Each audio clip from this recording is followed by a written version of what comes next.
Welcome in, Thursday edition, Oxford Exxon Podcast. Chase Parham, Neal, McCready, Clark Ford studio here with you this morning. We'll get Jeffrey Wright on the horn in a minute. We do that every single Thursday morning, even though it's the first one in a long time. We haven't had football this weekend. Super Bowl still a week away, but we'll find plenty to talk to him about. There's plenty of NFL news. Do what? They still playing that game? To the best of my knowledge, at least. I have not seen an update this morning, but apparently. It's interesting. Yep. Oxford Exxon, Highway 6 West in Oxford. Also next door to the Oxford Exxon, the Oxford Crystal. I told you yesterday, continue to tell you. The Sunrisers, now made with the larger round sausage combo, $5.99. The Sunriser, just $2.99. It's a better value. Good deal for breakfast there at the Oxford Crystal. And then, of course, when you're at the Oxford Exxon, ribs, lunch specials, and plenty more up and down I-55 throughout North Mississippi as well. So let them take care of you. You're coming into town or leaving. Weather pretty nasty, but I think it's finally going to get out of here sometime late this afternoon. I saw from the National Weather Service out of Memphis late last night, they said about 18 more hours. And then after that, we would finally be free of what has become an annoying week from a weather standpoint. So that and more, again, come to from the Clark Ford studio. We are Clark Ford's in Amory, Mississippi, 662-257-1900. That number, call it, ask for Corey Clark. Tell Corey what Ford product you're looking for. He'll send you a quote within 15 minutes in business hours. Right to the bottom line. No hassle, no haggle. You get your quote. The rest completely up to you. I know the birds are back. I'm working on it because we're going to have Jeffrey on in a minute, and I've got to put him on that line, and I've got to figure it out. I haven't figured it out. It is what it is. Are we calling it birds? That's what people are. Someone says it's a hole-in-one. Some people call it birds. I get it. I know it. It is what it is. Okay. Yep. It's one of those things where you want to go, we're not Joe Rogan. You know what I mean? Wish we were. I do. So much. That would help. That'd be nice. 662-257-1900. That number. Call it. Ask for Corey. He'll be your car guy. He'll be your truck guy. Great service. The people there are amazing. They'll really take great care of you. Again, 662-257-1900. Jeffrey, other guests join on the MyPerfectFranchise.net hotline. If you're a displaced corporate executive, you're wanting to put your career in your own hands, you're looking to diversify, Andy can help. He's a longtime Rivals board member, a diehard college football fan, franchise veteran. He owns multiple franchises and businesses, uses his expertise to help others find their American dream through a very thorough and free consultation process. So call Andy, put your life and career in your own hands. It's 100% free, so you got nothing to lose. Find your perfect franchise at myperfectfranchise.net or contact Andy at myperfectfranchise.net or 404-973-9901. Jeffrey, ready? I need to get him. Okay. So if I'm right, and I probably am, there's going to be that little noise in the background. It's just there. So I'm going to try to get Landon out here to fix it. Probably going to be tomorrow. Today's not going to be that day in all likelihood, but we'll get it. We will get it fixed. Okay.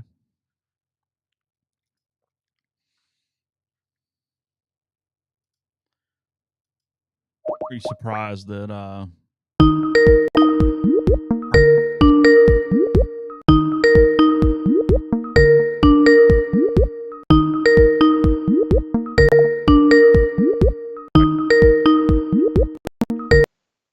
right?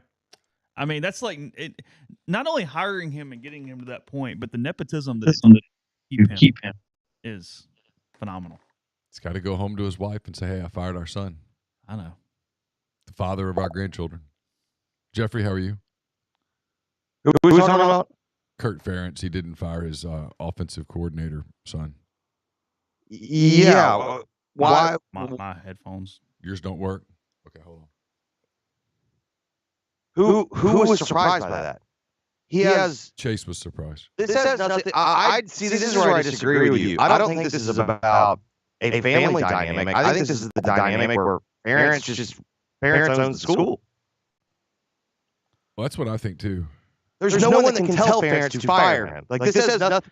In the end, the problem is not Kirk Ferentz can't fire his kid. You should make the assumption Kirk Ferentz isn't going to fire his kid.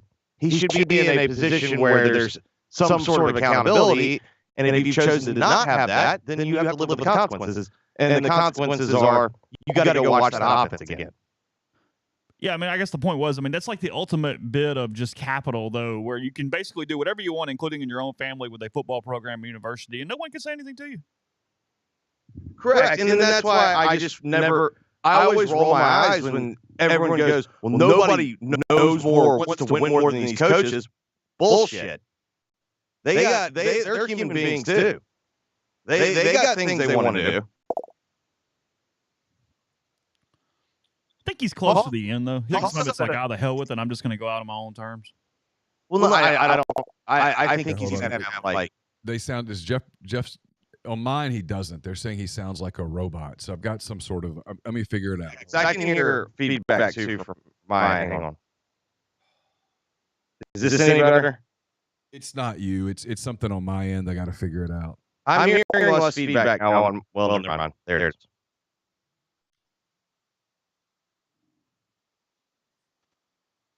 I'm having one of these weeks where I just want to go hide somewhere for like a month or two and just like dig a hole and sit in it for a little while. I can't. Every time you try to improve something, you make 10 things worse. And it's one of those weeks. And then it's I don't know.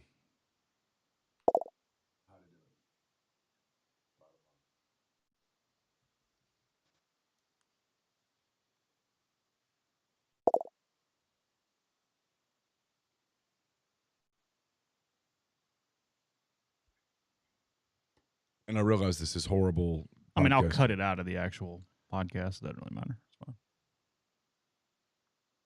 We miss you, Jeff. Need some audio producing stuff.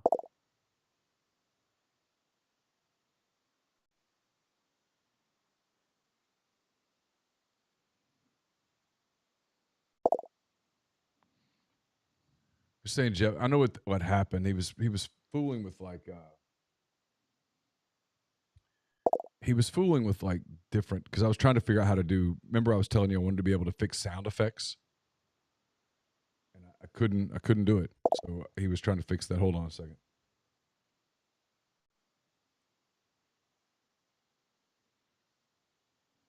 Are you still there, Jeffrey? I don't even think he's there. Yeah, I don't either. I think we're just calling him back or something. I don't know. Yeah. One of those days. It's fine. Yeah, there's telling Chase to take it away. Chase doesn't know either because I set all this stuff up. I kind of wish Chase had set it up. Well, I think they want me to feel, but I didn't know if Jeffrey was still there. I was going to talk about something, but I am still here. Saying he's here. Oh, or he says he's here. Can you hear us, Jeffrey? Yes, I'm still here. Oh, okay. Yeah, gotcha. It's the negative to the live part of this. No, I mean, this is. They've got to come fix this. Can you just carry it away for a second? Yeah, of course.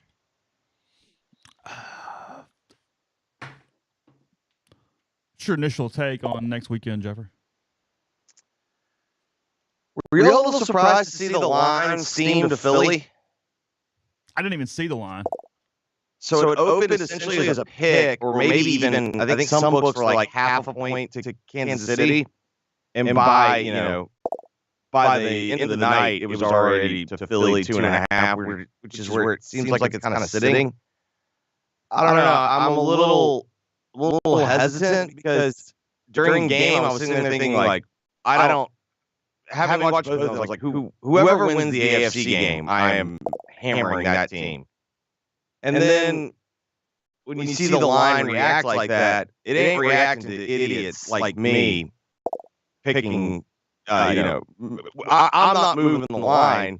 And so the fact that they moved the line has me a little skeptical. And there is a part of me that acknowledges, like, I think that Philly-San Francisco game should kind of be just thrown out in general in terms of trying to make something of it.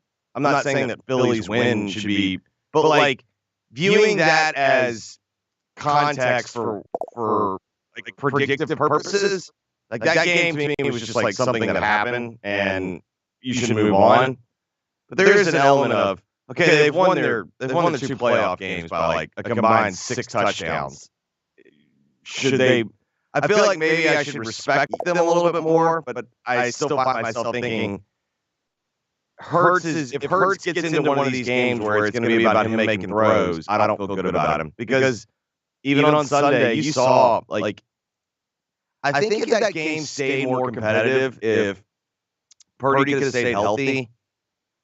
I don't know. I thought Philly's first touchdown was kind of fluky, and I just wasn't all that impressed with Philly when I was watching.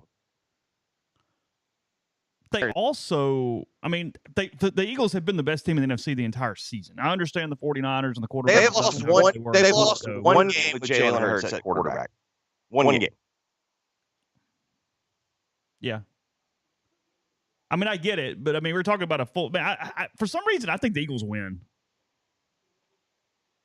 I think we've undervalued them because the Eagle is on the helmet in a way. No, I think we've undervalued them because of who's playing quarterback. And frankly, the road. I mean, they beat.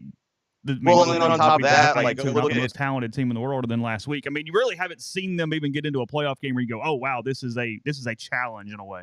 Well, and I also think if you look at their schedule this year, they had a very, very soft schedule for a team to go, whatever it was, 14-3, 13-4, 13-4, I guess. But I think they were they 12? I think they were either 12-1 with Hurts or 13-1 with Hurts. He's going to get that massive deal, isn't he? Feedback. In a way, I don't know. I feel like it depends on what happens this year. But yeah, I mean, he does also fall into the category of, even though he's not my cup of tea at quarterback, the guy does everything you want your quarterback to do. You know what I mean? Like, he's always prepared, plays hard, represents the franchise well. I just wonder if we're getting into this day and age, though, where everything has become so short term in the NFL. Are we going to start to see more of more quarterback careers that resemble, running back careers, where you just run these guys to death? They're gonna make it, 7-8 years, but after that, they're just gonna be kind of done. What's the cause of that, though? It's interesting. I'm thinking about it. I'm trying to kind of run it through my head. What would be the reason? The Bill Parcells, a running quarterback in the NFL is a dead quarterback in the NFL. Yeah. Again, it's more of a workshop than it is I think this is going to happen. But the interesting thing though is how many dead contracts you have in different things, because they're not going to hit that expiration until you are, because of today's world, the way quarterbacks and contracts work. You're going to pay them $45 million a year before they hit that spot. It's why I think you need to be comfortable doing It's why they're going to be upset. The owners are going to be pissed, but you're going to get more of these. You're going to get more of these Deshaun Watson type deals where it's going to be 4 years, but you're going to pay most of it guaranteed. But you're going to care more about, listen, I want to be able to get off this contract if this thing ain't working, 3 or 4 years from now.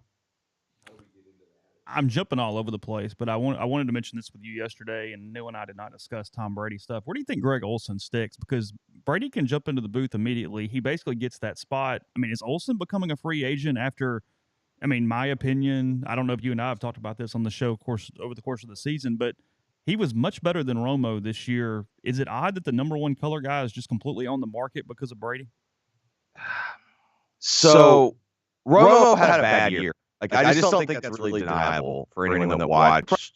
For anyone that watched all of his games, he did not have a good year. And for everyone that wants to say that I am coming from some position of bias, Dick Ebersol even said he was having a bad year, and that's like his mentor in the business. So consider the source. I think what is interesting is, in fairness to everyone that's like, this isn't fair to Olsen. Olsen knew the scoreboard when he was doing it.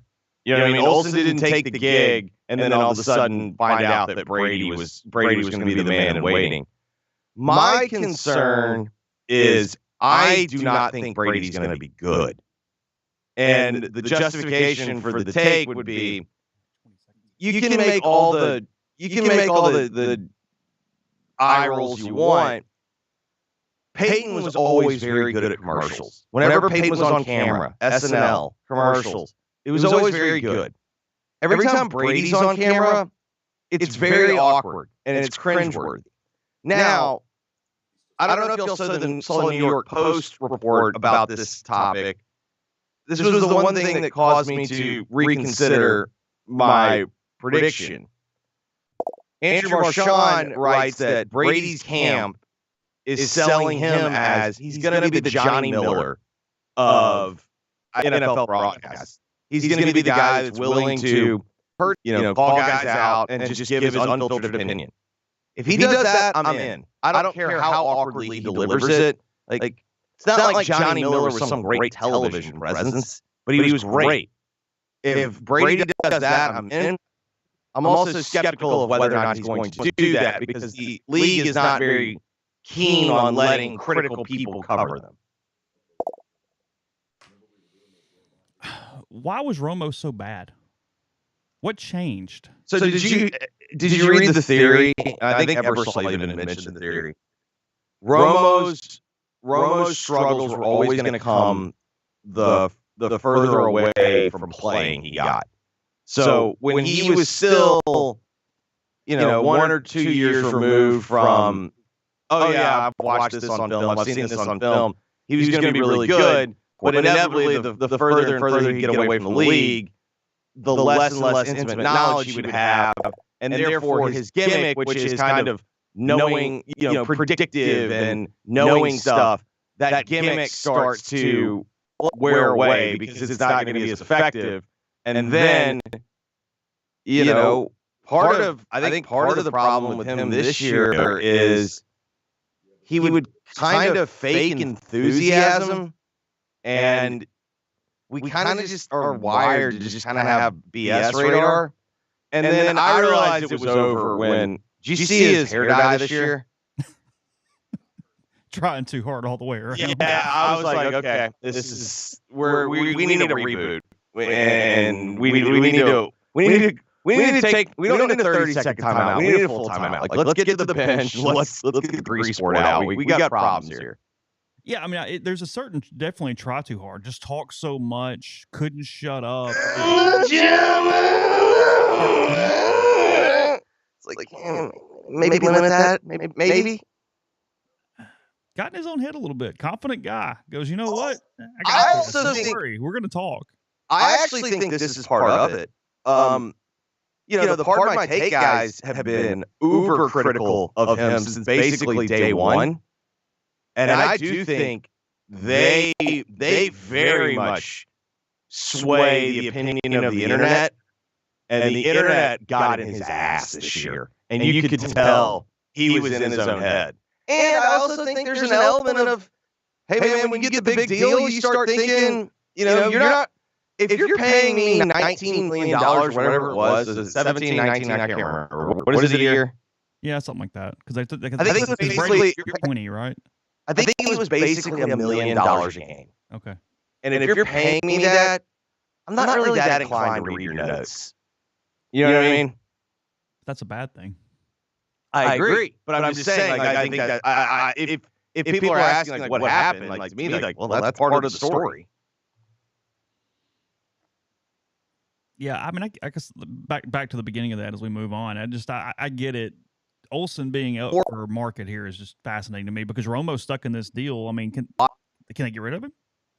I think you're pot committed to CBS. Because you can't really demote him either, though, right? No, that's the problem. You're going to pay I'm sure $dollars or whatever to the number 2 guy. I'm sure you're also. See, I never thought CBS is where Olsen would go.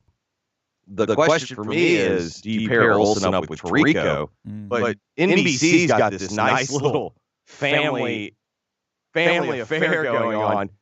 I mean, are they grooming Collinsworth's kid to take over? Oh. I mean, are you paying attention? Like they are grooming him. Yeah, I didn't even think about it from that standpoint. Now, is the league going to go for that? I don't know. And that's the other thing. you can be critical of Collinsworth. I tip my cap to him. That guy survived, what, 3 different networks and has been, gainfully employed for now, what, since the 90s at Fox? I'll tell you, he catches crap. He's completely fine to me, and he has evolved throughout football he's avoided the kind of thing we're talking about with Romo. He's just kind of been himself and look, he can have his try too hard moments, don't get me wrong, and when you're on that much, you're going to have plenty of issues and negative stuff, but I kind of give him a lot of credit for not devolving into this kind of year like Tony just had. You know what I mean? I mean, he's just sort of been the dude he is for 3 decades. Yeah, and he kind of started off, remember early in his career, he was kind of the edgier, critical guy, and he was able to kind of morph into a guy that the NFL was willing to have on their lead broadcast for so long. I don't know. I thought Herbstreit was perfectly fine this year. I thought Al was the problem. Like, if you want to talk about, like, real questions I have, is like, man, Al was terrible this year. And I don't know if it was being bitter over the fact that he views Amazon as not being on TV. I don't know if he was upset because the game sucked like they did. But he was just not good this year. And, are they going to try and freshen that up? Does Kirk become a sacrificial lamb because they have more money, obviously, and Al's a bigger legend? So do you maybe try to freshen that up? Do you maybe move try to move Collinsworth there, because the Amazon broadcast is apparently like NBC leftovers, or like it's like an old school NBC team that either they paid more money to or just kind of it's basically just people that Al was comfortable working with. So maybe just Olsen switch to NBC with Tirico, and then you put Collinsworth with Al for a comfort level. I don't know. I mean, I would imagine there's also some contractual issues.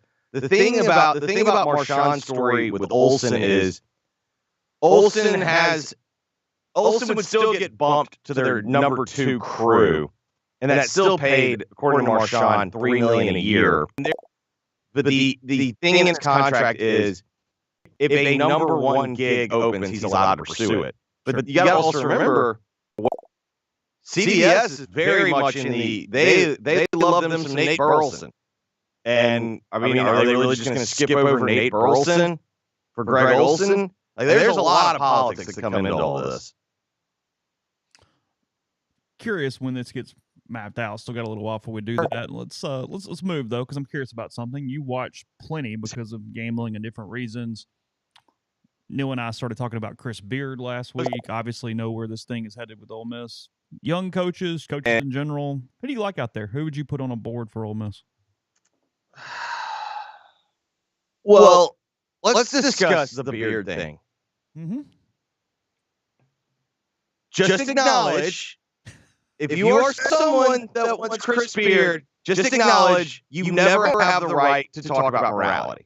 Because it's completely gone forever.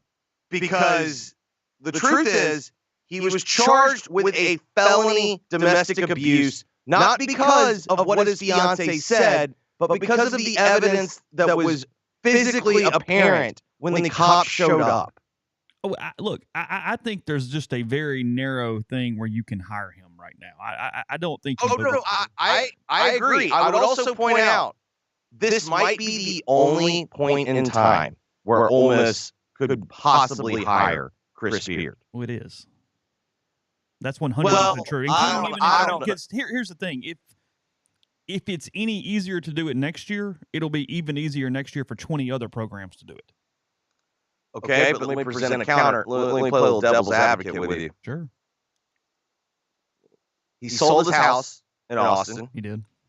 He got his last paycheck. He's getting no money, best I can tell right now. Are you really 100% convinced that relationship between him and his fiancée is till death do us part? Because in my experience, when the money starts to dwindle, relationships that are not exactly on solid ground tend to fall apart. What if all of a sudden she's playing good soldier right now to try to get him another gig?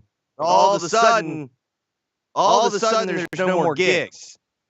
and it dries up for just a little bit, and all of a sudden she starts talking, that's worst case scenario for Chris Beard or anyone that would maybe hire Chris Beard. No, I mean, right or wrong, there's at least a perception that a lot of those recounted charges and changing of statement had to do with buyouts or money or potential income down the road and how they were tied together. Saving his gig. Saving his job. Yeah, Or yeah. But I mean, I guess the point in saying that, yeah, it works best if they remain a unit. Anything less than that, and you're bringing some level of volatility into this thing. 100%. No, I mean, to me, like, this is, you can say this is stupid, but this is exactly how I believe it. He needs to go and marry her immediately if I'm going to hire him. Anything for stability and the appearance of longevity. I want them legally bound together. Now, if he's going to be my head coach, I'm not commenting on his life. Like that's, but I'm saying if I'm trying to hire him, that is going to happen. I mean, as crazy as this sounds, I think I agree with you.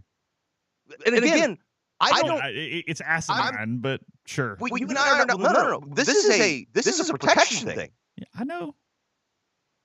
This has no reflection on his life. Like if all I'm saying is, if you want me to hire him, that is a condition of hiring. Go have a tasteful heritage. What I think.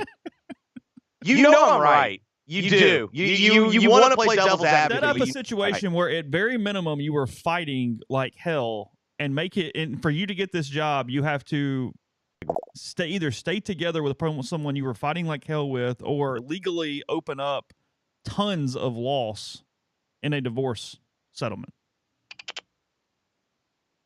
Go Rebs. Okay, okay. You know I'm right. If there's no you need them legally bound to you for protection if you're going to hire him. Because let's be real, you can give me all the excuses you want in the world. I know enough to know this. If you are 50, what is he, 51? Yeah, something. That is not the first time he has laid his hands on a woman. You don't just at 51 snap and do that. He's actually 49. He turns 50 in 2 weeks. 49. Okay. I still contend at 49 that's not the first time he's viewed that as an option. I think that there's a due diligence to do because of the successful nature of his tenure everywhere he's been, how good of a basketball coach he is, but I would just be stunned if he is actually hireable in this cycle. I am closer to believing. I think I'll be stunned if he's closer to being hireable for a while. I know we get super cynical. We've had some scumbags. We've not had the Austin Police Department show up at 2:30 in the morning and go, he choked her. No, but yeah, I mean, straight from that situation. I mean, that's the thing. Everybody talks about Will Wade. He hadn't done that. My concern with Will Wade, though, is I don't think Will's a good basketball coach. Let me interrupt. Because they're not hiring Will Wade. Will Wade's going to get a show cause. So the Will Wade thing, and I'll probably waste time writing about it in 10 thoughts. But I watched Tennessee and Florida last night. All right. Todd Golden, young, energetic, West Coast Conference guy. They played their asses off and they beat Tennessee. I mean, they gave themselves a signature win, a shot to get in the tournament. I've watched Missouri a lot this year. Nobody was talking about Dennis Gates a year ago. Are we overthinking this? Can you not just go do your due diligence, put some money together, do it right, and go hire a young, energetic guy who's going to come in and run your program? I think the argument, the pushback would be that was kind of what happened in the SEC during the first part of the 2000s, the middle part and the early part of the 2010s, and there were that's why Arkansas basketball kept cycling through guys. I think the argument would be now that you make so much money and you're spending so much money, you don't have to go as high risk. Yeah. Maybe is that. With that being said, I take more note of when you mention those names. I take more note of look at the hires we've seen from the last, the last cycle.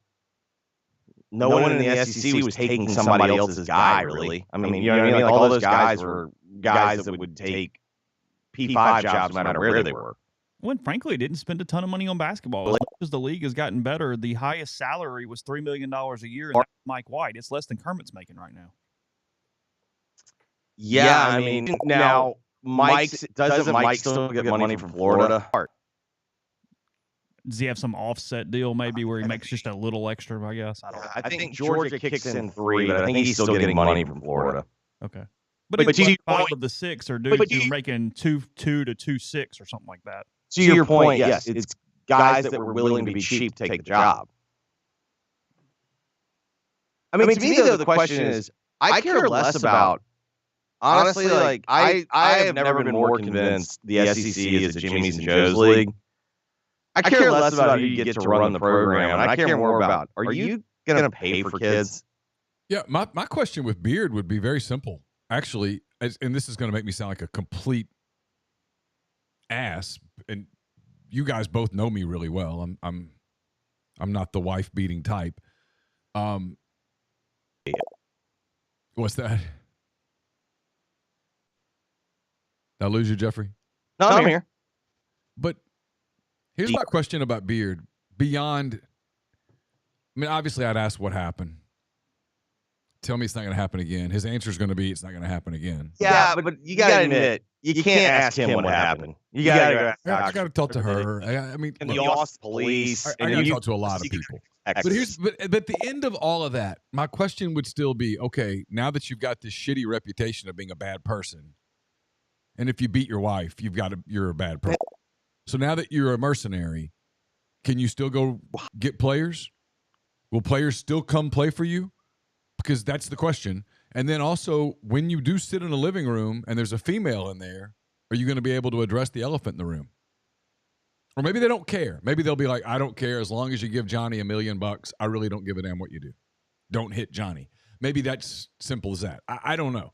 Those would be my questions with Beard, would be, because look, I'm well past the stage of, hey, this is we're molding young men. No, you're not. You're in a scoreboard business. You're trying to correct. No one cares about anything else. I mean, no one cares about anything else. It's all about winning. So, can you still win? That would be my question. The way that you won at Texas Tech was by getting talent at Texas Tech that traditionally Texas Tech couldn't get. You were about to start winning big at Texas because you were bringing in a lot of really good basketball players who were really good at putting the ball in the cylinder. Can you still do that now that your reputation? And further, there's an argument now. I think there's an argument in the industry that the Texas basketball job might be the best job in the country because it spins like the biggest of the big boys, yet you don't have the pressure of the biggest of the big boys. Yeah, it's certainly conceivable that it's a top 2, 3, 4 job with in today's quiet part out loud. I mean, now that you're not asking for it under the table, you're asking for it over the table. Hell, you can figure out a way to write it off on your taxes. So they're going to have money. Well, I mean, like it goes back to one of the quotes from Kiffin yesterday that I thought was interesting when he's mentioning, like, I've had kids that say, like, I like you, coach, but I'm going to go somewhere else for a year. If it doesn't work, then I'll come here. Well, what's also implied in that comment is, Coach, they're paying me more right now, so I'm going to go there. If I don't like it, I'll come take the second payday. Yes, that's exactly what it is. Like everyone's trying to set up multiple paydays, which is fine. But like, I think in the end, like when you talk about the living rooms in that setting, don't you find yourself in life, you're inclined to believe a company line a lot more when they say they're going to give you a bunch of money? Of course. Like in the end, I think you'll have enough of a canned response that people that are willing to, that are inclined to believe you, when they see the money in front, they will. The question that I have with Beard is, can he prove that he can do it without a ton of money? Well, yeah. Well, that's my thing. I mean, and could he put that money together? Now there are stories of him and that he's always put away. But see, Did he have a ton of money at Tech in the early when he built it? I mean, I don't know what kind of under the table money. That's what I they mean. had, I wouldn't think Texas Tech went crazy. I mean, I know they had Bob Knight and all that, but I wouldn't think. Here's the thing. He's a top 10 basketball coach. He went 30-5 at Arkansas Little Rock. Went to the second round of the tournament. I think they just call it Little Rock now. So my apologies to all the Little Rock listeners. You know what though? It's like Lafayette. I'm never calling you Louisiana. Yeah, I know who you are. He went to Texas Tech, and everyone. I did this yesterday, so I'll repeat it, or the other day, whenever we talked about this last. Everyone goes, he took Texas Tech to the national final. He did, and the year before that, he took them to the Elite Eight. Well, because once you get to about 16-8 in the tournament, it's just matchups and luck. And honestly, guard play, and he had an NBA guard. Now, he's not good NBA guard, but he had an NBA guard. But he took a team that was not loaded with NBA dudes to the Final 8 2 years in a row, and once won 2 more games. If you can take a team to back-to-back Elite Eights and forward, you're a good coach. Might not be a great coach, but you're a good coach. That's indisputable. And so he's a really good coach. So the question would be, could he put $2 million worth of NIL together here and go get enough players to coach them into the top 5-6 teams in the SEC and make the tournament and then win a couple of games in the tournament here and there? Because if he did, nobody would ever look back and go, yeah, but he's a bad dude. College sports is full of bad dudes. Until he does it again, and then you're screwed. And then you fire him. I'm bouncing all over the place because last week I thought, okay, if he's cleared and it's whatever. As we talk about it more, I think he's less hireable. Well, I think the problem is at the end of the day, I'm with you. At the end of the day, I don't think I could do it. No. But from a thought exercise process, it is a fascinating thing because people need to also acknowledge Texas did fire him. They did.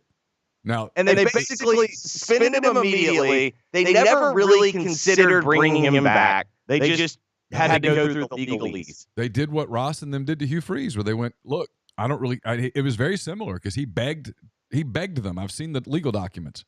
Yes. I've seen the letters that went back and forth. He was begging them to not fire him. Through his attorneys, they were saying you're not right in this. We can recover from this. We can get through this. And Texas emphatically said, not only no, but we're going to pay you through January the 5th, and then you're out on you're done. We're not giving you another penny. If you want to sue us, sue us.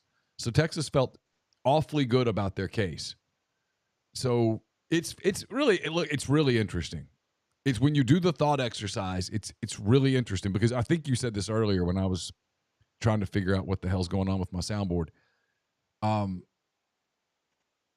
Without the baggage, you wouldn't even be able to get his attorney or agent to pick up the phone.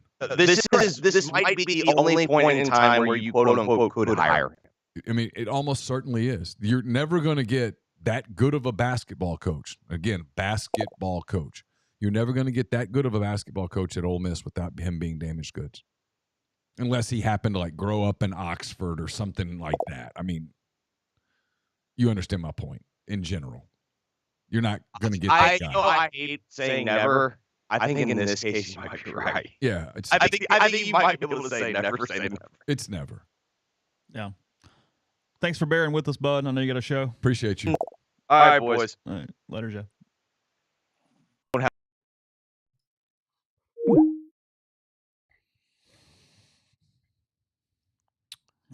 Jeffrey Wright. I have no idea. It'll be all right by Monday. Oh. Okay. I know. Yeah. Apologies, everybody, because that is kind of annoying. It was annoying in my headset. It's not kind of annoying. But I can't. None of the sound effects are on, so it's not a sound effect. Like a stuck one where it just keeps. Yeah, I don't know. It's possible that it's Wi-Fi, weather related. I don't think so. Nah, I don't buy that. So anyway, because I've turned that down now. Let's see. Okay. Let's see if I've muted it. I think it's gone. Yeah, it's in that one. It's in the. It's in that one 4. thing. Yeah. Yeah. 100%. So anyway, Okay. Speaking of basketball, Ole Miss and Vanderbilt tomorrow. Is it noon? Saturday. Sorry. Today's not Friday. Noon. Yes. Memorial Gymnasium. You can come over and watch it with me. Well, yeah, I was talking to somebody last night. I mean, you could jump on that Contour Airlines from Tupelo and be there in like 45 minutes. It's really cheap. You can do you can do that whole thing in like $150. Mm-hmm. I'm trying to help your coverage, Neal. I'm just saying, drive over to Tupelo. You know the way. Carson plays soccer over there. I know Tupelo really well. Jump on the Contour in Nashville. No time at all. Easy flight. 2 a day, actually. You wrote about it. Lane Kiffin yesterday speaking to the media after our on National Signing Day that has never felt less like a National Signing Day at all. It really isn't a National Signing Day. It is a leftover day is what it is. I called it National Signing Day, sort of. There was no juice around the day. We'll put that. That's fair. Including the dog was not even around yesterday. Yeah. We hadn't seen the dog in a little while. Didn't see juice. You left, thought Lane was very, very good yesterday, engaged, thought that he was... I just thought he was very frank. Very frank. I heard people saying it was whining, and I thought... I know you did. No, barometer. I tell you depends on your mood. I tell you all the time that you are you have a feel for the pulse of the Ole Miss fan that I probably do not have. I was surprised at some of the visceral reaction that people gave because they took it as whining, and I didn't. I took it as, okay, he's being honest. It's complicated because he was being honest. I thought he did a really good job. This is not even really a criticism of Lane Kiffin at all. I think that he told the truth in ways that, as he said, most college coaches will not tell the truth. They can't make themselves go there and have that conversation he had yesterday about, hey, you're trying to re-recruit your players and just explaining the situation. All those things are very, very true. That is 100% over here on the whatever. On the right, and I told you this when you left, I don't think he can do it again. I don't think he can do it every time. I think that at some point, the situation, and fans just want to hear about players. They don't really want to hear about how the sausage is made in a $9 million profession. He's never going to do that. I know, but I think that's the thing. I think you get it, but I don't think he can walk in every time and go, I'm just telling you guys, you got to re-recruit your players. Okay, then re-recruit your players. It's going to be what the average fan says. Because there's a lot of fans that want the media, and this is not, I'm not making fun of anybody. I promise I'm not, because if I were right now, I would just say it. They want you to, hey, tell me about so-and-so. Tell me about Mana Taimani and what will his role be? Yeah. I don't know. We'll see. He's going to play offensive line. We really like him. Obviously, we signed him. I mean, he got asked a question about offensive line. How do you evaluate offensive line? He's like, it's different. You know, some are guards, some are centers, some are tackles. That's what he said. I mean, we like guys who play multiple positions. He gave an answer about quarterbacks that you were able to take it, and he did it, where he said, this applies across the board. My job is to put together the best roster possible. What he was essentially saying was, I'm not really worried about whether it works out for all three guys at the end of the day. Yeah, because I had thought about asking, is it possible for you to keep three quarterbacks happy? And his answer, obviously, as expressed in the earlier answer, was, I don't really care about that. Mm-hmm. That's not my job. My job is to field the best roster possible, and we'll have a competition and see how it shakes out. Okay, he's already answered it. You know, and then there was another answer that he gave where I asked about, hey, what do you have to do in May? And his answer was, I don't know. Because I don't know what's going to happen in May, which is an answer that a lot of people don't like, but it's the right answer because he's going to lose guys off his current roster between now and May 1. In May, there are going to be guys on the current roster who are going to get in the portal.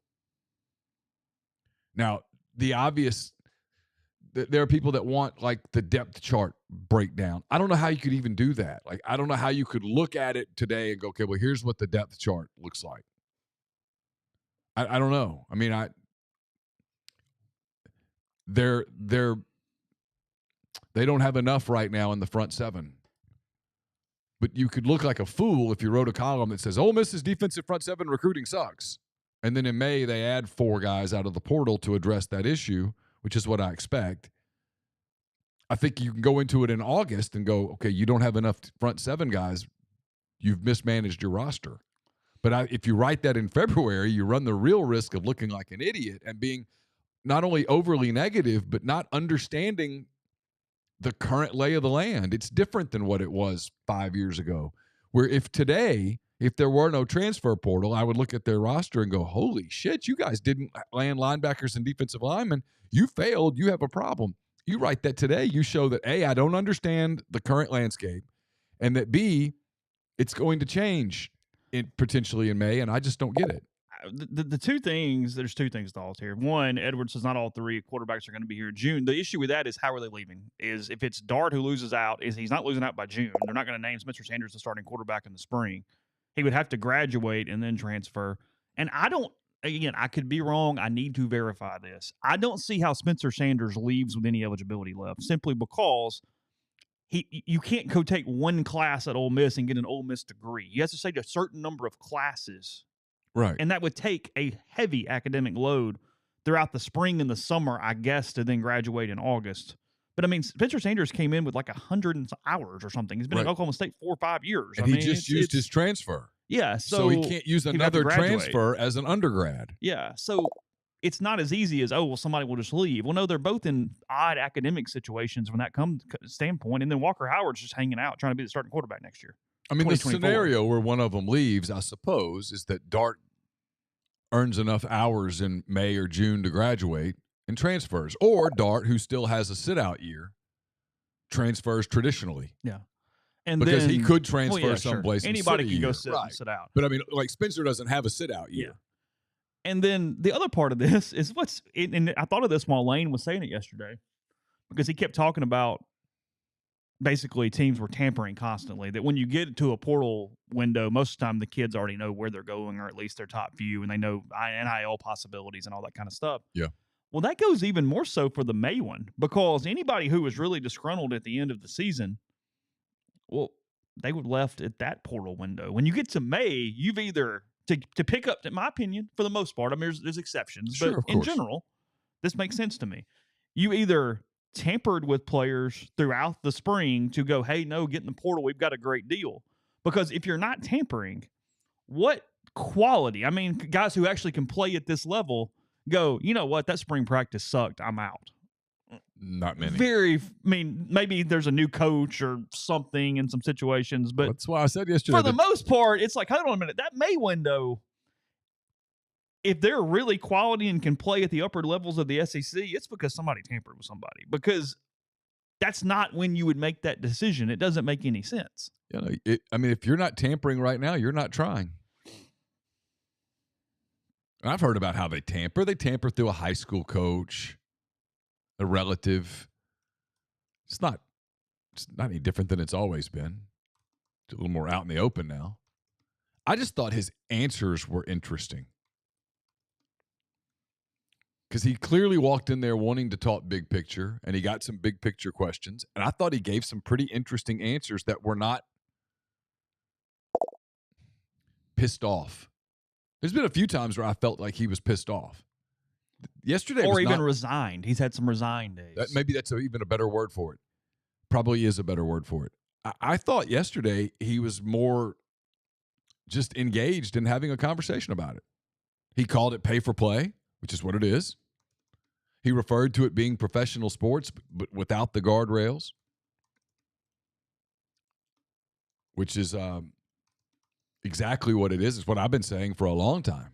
He's sharpened his point into a more accurate one when he always talked about it's a professional league. Now he's giving the caveat that is most important in that. Well, clearly other people who he listens to probably significantly more than he listens to me. I'm not sure that he listens to me at all. But significantly who he listens to have said the same thing, which is, Lane, you keep saying it's professional sports, except for the fact that it's not. And it's not in that professional athletes pick a sport, any sport, professional, they sign a contract. The contract has terms. If an NFL player, we'll stick with football since we're talking about football, if you're drafted as a rookie, well, you are given a rookie scale deal that I think is a 3-year deal. It incrementally goes up, the salary or whatnot, and then at the end of that 3-year deal, you are eligible for free agent options, free agent opportunities. Right. I think you can become a restricted free agent or whatever the case may be. I might be getting my sports confused. But the point is that there's a system in place, a regulatory system that has been collectively bargained. So when young players go, this system sucks. Okay, well, the next time that the contract, the labor agreement expires, we can renegotiate it. But you don't have that in college sports. You don't have contracts. You don't have a system. You don't have collective bargaining, and they're not employees. And so given that, it's professional sports, except for the fact that it's not professional sports whatsoever. It's the wild, wild west. And it's the larger conversation, and we had it last week with the idiot California assemblyman, and the whole deal is you go full employment, and then the players rebel. You know what I mean? They don't want full employment because suddenly the players are paying for some of the extra stuff. They're paying taxes to a higher level. I mean, there's stuff where they go, no, what that? So the players want their cake and eat it too. Yeah. Well, and here lately they've gotten What's my point? It's just running amok in that direction. That's why, we're going to have McCready and Siskey today, and Tyler is going to come in here, and he and I are probably going to have an argument because, and I agree with his tenant, though. He says there's a quick solution to this.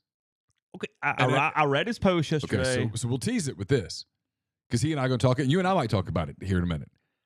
He says that the solution to this is you let them get paid, let them have all the NIL they want, but if you transfer, you sit a year. No matter what.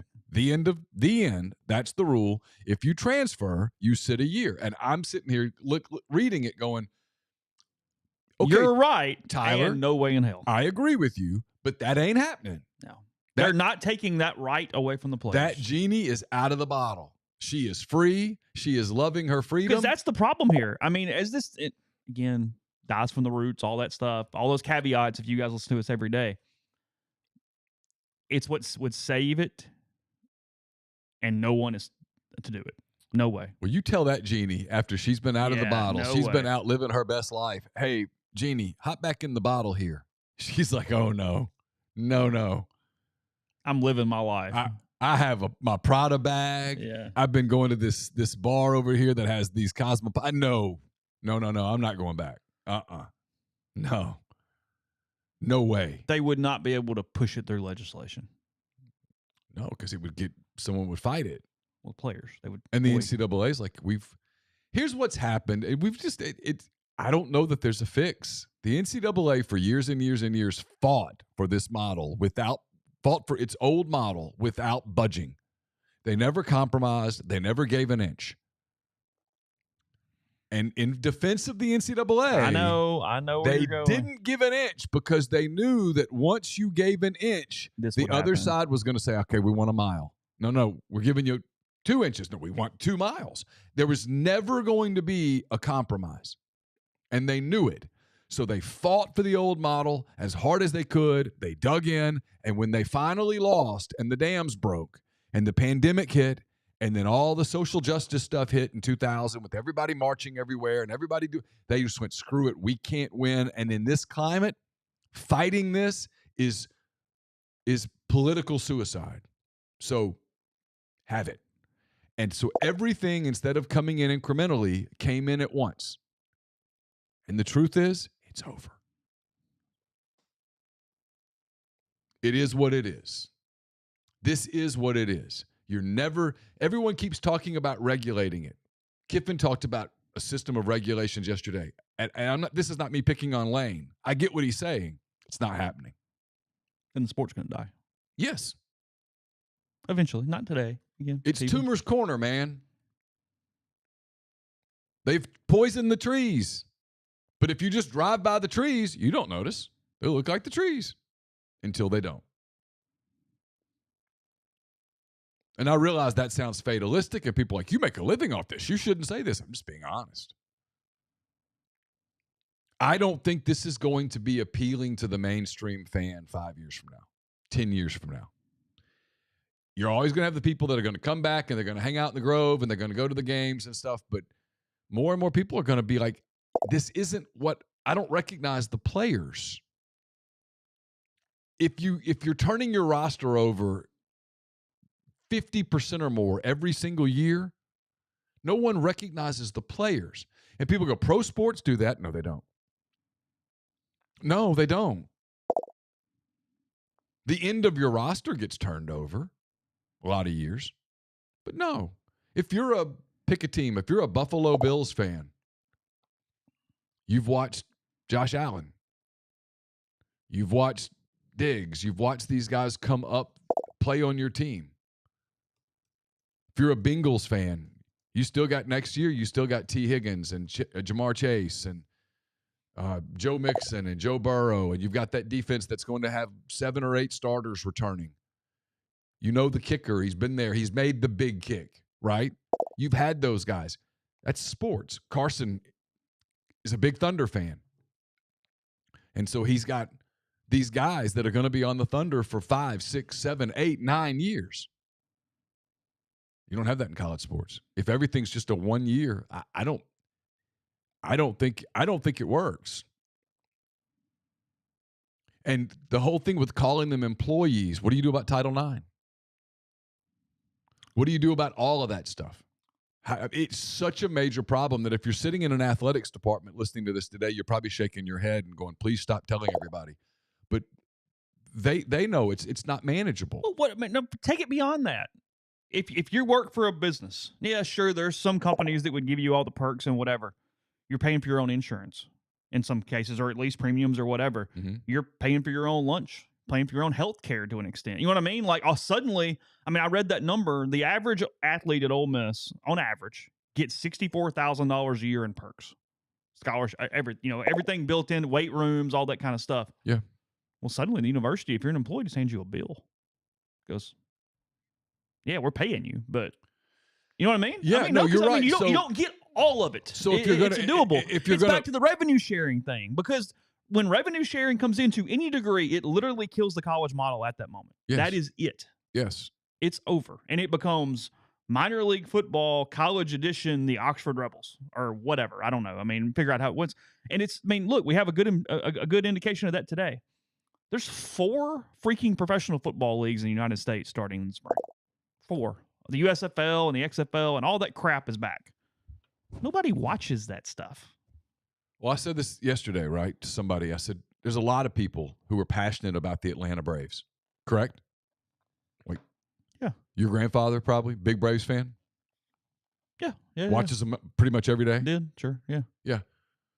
Knows about Acuna. Remember Dale Murphy? Does he watch the Gwinnett Braves? Does he keep up with the Gwinnett Braves? Wouldn't even know the top player when he came up for the stint for the minute. You know what I mean? Like the prospect who comes up and makes the September call or anything. I'm going to guess he's not a one-off. Yeah. I'm a pretty big Cubs fan. I watch the Cubs routinely. I keep up with the Cubs. I don't keep up with the Iowa Cubs. Might follow their Twitter account, but I couldn't tell you who Iowa's opening the season with. Couldn't tell you whether they're on a 6-game winning streak or a 6-game losing streak, and don't care.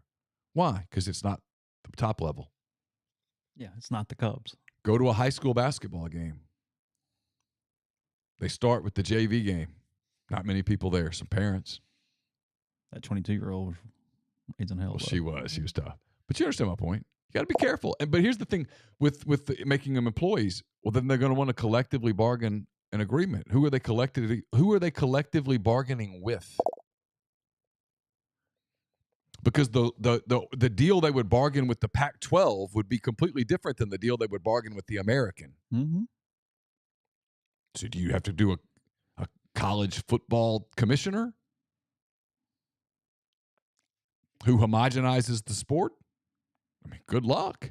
What's the SEC's incentive to be like, oh, okay, yeah, we'll collectively bargain with the American, with the Sun Belt? Yeah, sounds good. Not going to do it. So how do those deals get struck? It's not realistic. The NFL has 32 franchises.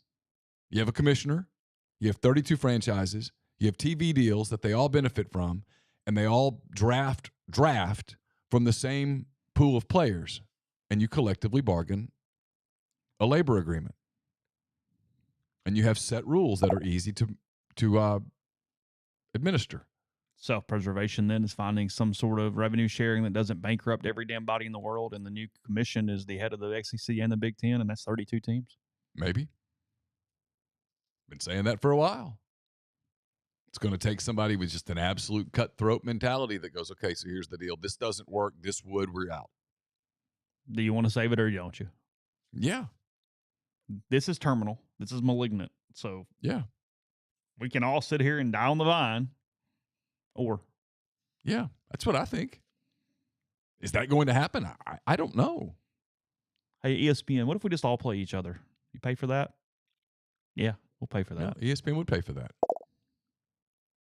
Because what you're asking of the fan today, what you're asking of the fan today is this. And I'm not talking about the diehard, because God bless you guys. Yeah, love all of you. Wish there was 25,000 of you. But I'm talking about the casual fan. You're saying, hey, pay more for tickets. Also, we need you to help pay the players. Yeah. And then the fan goes, well, wait a minute. Where's all that TV money go? Why don't you pay the players? I got to pay for Jenny's braces.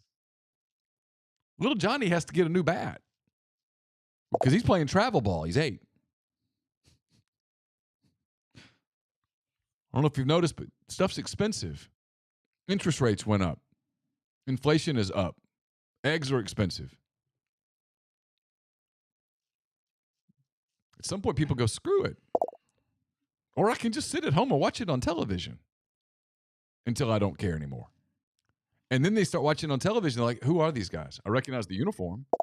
Who are the players? Just let's play it out where there's a scenario where Jackson Dart's not the quarterback next year. It's like, wait, Spencer Sanders? I thought he played at Oklahoma State. Oh, he's here for how long is he here? 1 year. Just 1 year. Yeah. It's not appealing to the average fan. Tighter media coverages, all the stuff. I mean, again, it wasn't that long ago that people followed Dexter McCluster for 4 years. Yeah. Saw him get hurt. Saw him come back, become one of the sport's most exciting players. Mike Wallace was here a while. Patrick Willis was here a while. Eli Manning was here for 5 years. Yeah. Oh, Bo Wallace transferred, and he was here for 3. Bo was here for 3. Jevin Sneed was here for 2, 3. 2. Yeah. Red shirt plus the 2. Yeah, so 3. Yeah. He was on the radar for 3 years. Yeah. Different. It's fixable. It's not too late. C.J. Johnson came here and was here for a long time. A.J. Brown was here for 3 years. DK was here for 3 years. Yeah. Everybody talks about Dawson Knox never scoring a touchdown, but he was here for a long time. It's one of the reasons. I mean, I get it's winning and a lot of other stuff too, but it's one of the reasons why baseball's popular. Players are around for a while. Of course. Of course it is. I mean, it is. Tim Elko was very popular. Why? People had seen Tim go through ups and downs. Yeah. Tore his ACL. Came back, limped around. Watched that team lose, right? Mm-hmm. You watched the team lose. Mm-hmm. Then you watch a team do but those guys were still there. It was the same group of guys. This year when they go out there, people will recognize Peyton Chatney, Gonzalez. Mm-hmm. Those guys have been out there for a while. And frankly, this is the truth. Even the teams that you hate. You know the dudes. Like when LSU shows up, you're like, that dude's really good. Yeah, Dylan Cruz, God. Yeah, is he still there? Yeah. Right. Well, it's a point Ryan made is a lot of these conversations don't make it to the top of the food chain in football because Ohio State and Georgia and Alabama are still rolling in all the ways and their fans are engaged and all those different things. They haven't seen that because they haven't fallen off enough for this to matter to the level it does everywhere else. But you're talking about literally 6 programs in the country, 5 programs in the country. Shit, maybe 3. I was going to say, I think 6 is too big of a number. Maybe 3 carry. Everybody else is whatever. Dovetailing that, the reason why it's working in baseball is the portal goes on. Is Ole Miss is one of those, so they're not losing their best players to other teams in the same way that. I mean, they went and took Northwestern's best player. They took Tulane's best player. I mean, people talk about college basketball as having died off a little bit. Well, college basketball sort of became a sport of just one and done. I mean, I read Texas's roster. Texas, one of the top 15 teams in the country, and it was just a bunch of transfers. Yeah. Nobody knows who the hell those people are. I mean, college basketball's glory days, Shaq was at LSU for 3 years. Mm-hmm. Grant Hill was around. Christian Laettner was at Duke for 4 years. Grant Hill was at Duke for 3 years. I mean, the big names. Penny Hardaway played at Memphis for multiple years. Mm-hmm. That's when the sport grew. Patrick Ewing was at Georgetown for 4 years. Remember that? I mean, Georgetown was like household. He knew all the players because Patrick Ewing was there forever. Hakeem Olajuwon and Clyde Drexler were at Houston for multiple years. The sport's changed. Probably not in the best way. Yeah. I'm really glad that Jaden Rashada's found his home, signed with Arizona State yesterday. Forks up. Kenny Dillingham, his dad played at Arizona State. So really just a legacy with an easy recruitment. Ended up right where his dad was, the whole deal. So he's been there now for 24 hours. So what's the over-under on how long? Yeah. How long does Jaden Rashada? He will not be on the roster fall of 24 for sure. 23 for sure. 24. Yeah, 24. Okay. He'll be here 1 year. 1 year. Yeah, fall of 24. He's a one and done. Yeah, 100%. He tweets yesterday. Just want to start off by thanking the Lord for my journey and the strength to get through whatever it was and is put in front of me. God Thank you was to like, everybody who Jaden, truly knows I can't spend me more for time me. on you here. Just want to keep this short and let it be known I'll be attending Arizona State University, my childhood dream school, my father's alma mater, place where I'm happy, and a school where the head coach has always had my back. No shot there at Billy Napier. Nope.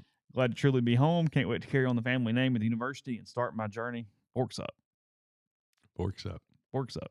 Tempe, Arizona for Jaden Rashada.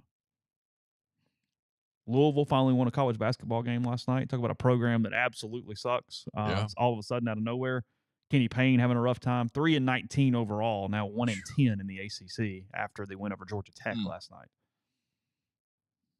Not good for. I meant to look up Florida's net to see what it did after winning. They're 6-3 in the league now. Yeah. Is that right? Yeah. I didn't watch that game, but it was good. They locked in on defense. They kind of fine. They outwilled Tennessee. Yeah. Somebody asked, other than the NFL, the other three are the XFL, the USFL, and the AFL. They are all playing in the spring. If you had one league, you at least could be financially viable and you could be the thing people watch. When you have the three, hardcore football thing, you're diluting talent and resources, and you're all killing each other by there being three leagues. If there was one league, I'd go, maybe. Yeah, there aren't enough players to play. God, no. That much. No. At all. And as I was making the joke as we started the show, Kirk Ferentz announced yesterday there would be no staff changes this year at the University of Iowa. So, power, baby. Dude. He's like, look, you go tell my wife that we fired our son, and not gonna do it. He's got McNamara now. They'll be fine. It's the worst OC in college football. They've got Cade McNamara now. It's all worked out. They do. They have, sure. Better at quarterback. They are better at quarterback. He is better. They had a tight end who's going to first round. Do they? Yeah. They going to throw him the football? Well, he's gone now. Oh, they went going to the first round. Gotcha. Yeah. Sorry. My fault. I apologize. They have a DB that's at the Senior Bowl who just lit up the 40 apparently. Did something in some sort of drill that all the NFL people were like, whoa. Oh. Yeah. Really? Yeah. Senior Bowl's fun. Oh, yeah. Good. No. I mean, it's fun. Senior Bowl's a real deal. If you've never been to a Senior Bowl practice and you're interested in the NFL, you should go because it's a who's who of NFL people there. Good bit of college basketball tonight. I'm going to talk to Hugh Kellenberger here in a little bit. He's now the college basketball golf editor for The Athletic. So we'll talk ask him about Chris Beard, see what he thinks, go through some basketball stuff there with him. So that and more coming up. So it'll be Henry's guys tonight in that it'll be realm. Hugh, and then I'm going to talk to Cole Patterson of Rivals.com. Right. We're going to talk some recruiting. We'll look back on this class. We'll look ahead to 2024. He was in Madison for the Mesh Media Day the other day. So we'll talk about some of those guys. There's a thread. I left the recruiting thread open. If you want to ask questions for Cole, I'll try to get to some of those. Yeah. Signing day come and gone, baby. It's all over. Yeah, 67-54 over the Vols last night. Florida outscored them by 6 in the first half and 7 in the second half for that 13-point win yesterday. It was if you're a Gator, Colin Castleton was terrific. The Gators were good. I know Auburn beat Georgia 94-73. Tigers now 7-2 in the SEC. Auburn now 4. Georgia now 4-5. It's been okay. And then last night, Missouri did beat LSU 87-77. That one. They were up huge at the break and then kind of coasted in from there. So Missouri now 5-4 in the SEC. LSU 1-8 in the SEC there with Ole Miss. So all right. As of this moment, Missouri's a tournament team. So they're in. Yeah, sure. So, all right, back tonight with you for that. Be pre-recorded, as we mentioned, with Cole and Hugh. And we will talk to you again live on Monday.